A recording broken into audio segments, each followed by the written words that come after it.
Hello, dear parent of the Aquarius child. How are you? I hope you're doing great. I hope that July has treated you very well and that you're off to a great August.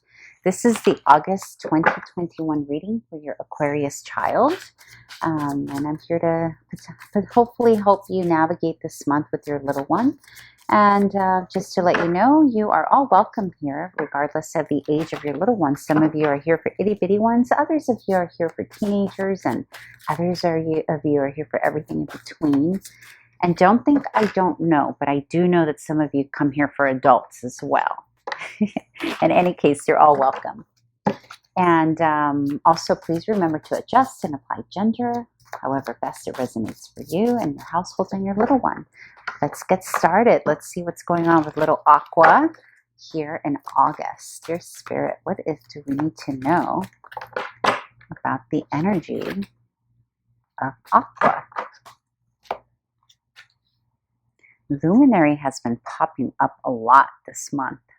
That's very nice. Okay, beautiful. So a couple of things happening here. Very interesting. Here's the luminary.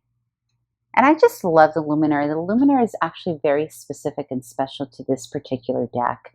It's an additional card that the creator included. And I like to see the luminary as kind of like the child of, like if the high priestess, empress, and the fool had a child, this would be it, the luminary.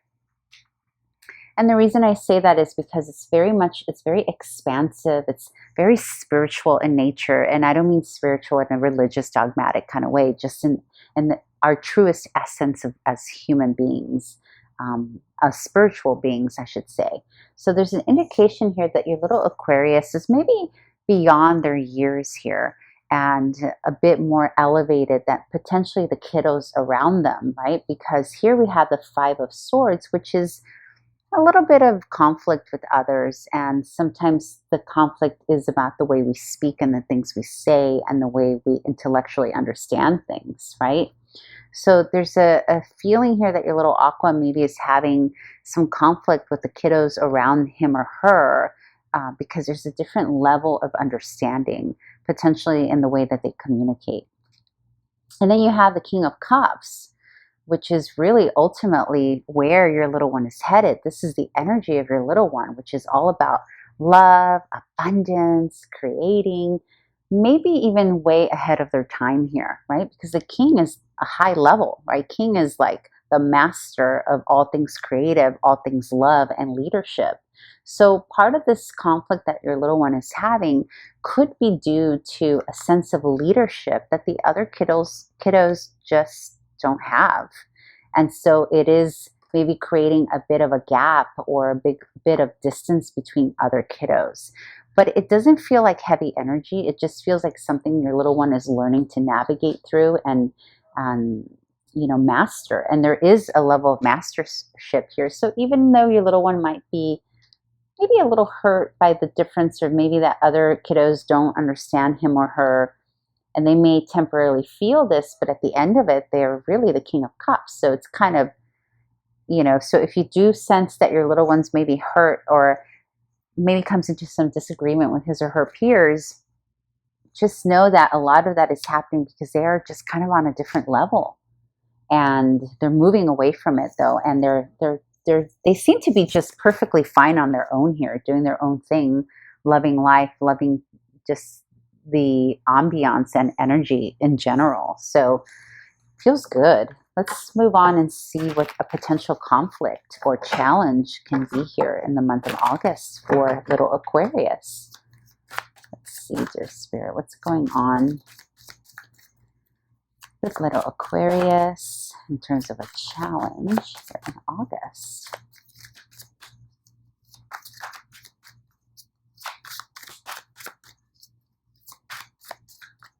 I may switch to a different deck. Oh, there it is. Oh, there it is. Yeah, that's what it is. Okay. We've got the Star, which doesn't it look a lot like the luminary in terms of energy? So maybe maybe the Star is one of the parents of the luminary. Anyhow, we got the star paired with the Page of Swords. So the challenge here, now the star is associated with the sign of Aquarius. So this can very much just point, just confirm that your Aquarius is on a different level here compared to the other kiddos who are Page of Swords. Page of Swords is a kind of the beginning stages of speech and intellect, right? It's learning something new, learning a new way to communicate, a new way to learn something. And the star, because it's associated with Aquarius, is way ahead of its time, right? So it's very similar to the luminary in that it's kind of in its own essence. It's a card of healing. It's a card of being both in the emotional yet grounded. It's about being uplifted and an upliftment to others. And it's paired with the Page of Swords, which is about how we communicate. And both of these beautiful cards, unfortunately, fell in the challenge position, which takes a bit of a different meaning. And for me, what this is saying is that your little Aquarius is having a hard time with the way others communicate. His or her peers are maybe not on the same level. And I hate to say it like that, right? But that's really what I'm sensing here, is that your little one is sort of leaving it in his or her own inherent essence of the star, because that's Aquarius. They seem to be leaving other kiddos behind. This can also be a sibling, by the way. It could be a sibling, a cousin, classmates, peers. And so that's a challenge for little Aquarius, being aware that, because that could make it feel a little lonely, right? Because maybe they're not on the same page with kiddos. So this is a great thing to know and understand, dear parent, because this potentially can pose an opportunity for you to bring in other energy, maybe other kiddos that are at the level that your little one is heading towards. And that could be as simple as what they're watching on television, right? It doesn't have to necessarily be a person. Maybe it's the type of games that you're playing. Maybe it's the type of spiritual essence that you bring into the home, the type of conversations, because the conversations here that your little one is having are elevated beyond their years. And so there's a need to bring that into the family environment or in the dynamic of their environment, right? So let's see what the advice is from Spirit for you, dear parent, on how to navigate this. What's the advice, dear Spirit, for the parent of the Aquarius child? Balance, balance, balance. Here we go. Wow. Wow. Anything else? Anything else? Okay. So here again, look at these energies. Look at these. So you got the High Priestess, but look how similar the Star, the Luminary, right? So it's like repeating energy here.